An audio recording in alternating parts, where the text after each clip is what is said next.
Buti na nga lang at nandito yung asawa ko kasi nga tinulungan ba naman ako sa gawaing bahay at napakasaya ko kasi nakapagpahinga naman ako. At tingnan nyo naman mga guys, nag-general cleaning ata tong person na parang walang pagod, ginawang exercise ang paglilinis. Ay naku, kung pwede nga lang araw-araw niya itong gawin, napakasaya ko siguro. At habang busy siya sa paglilinis, ako naman yung nakatoka sa pagluluto. At ang naisip kong ulam ngayon ay udong with miswa. Yan nga lang ang naiisip ko kasi naman hindi ako nakapamalengke, kaya udong na lang at miswa ang lulutuin ko ngayong araw. At pagkatapos ko naman gayakin ng mga sangkap, eto ipoprito ko. Dito ko na siya ipoprito sa may kawali.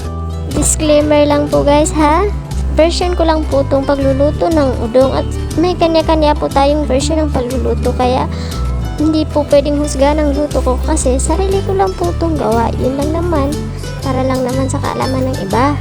At nilagyan ko na nga po ng tubig para dyan ko na po papalambutin yung udong. Para sa akin po kasi matagal lumambot yung udong, kaya inunahan ko na yan bago ko ilagay yung miswa at saka yung sardinas.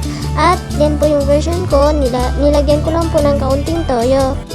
At nalagay ko na po yung miswa at after ko nung malagay, ayan, mekos-mekos na yan mga insan. At nalagyan ko na po ng mga pampalasa. At syempre hindi makakalimutan yung paminta kasi nga gusto ko nalalasahan yung paminta sa mga luto ko.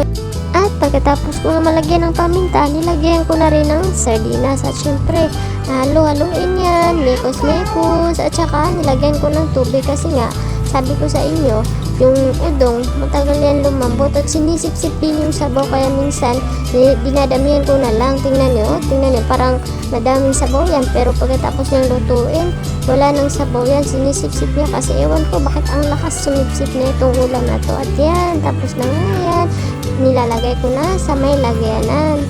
At pagkatapos ko na yung lagay dyan, hinain ko na doon sa asawa ko kasi nagugutom na din yung asawa. Yun lang po, maraming salamat sa panonood.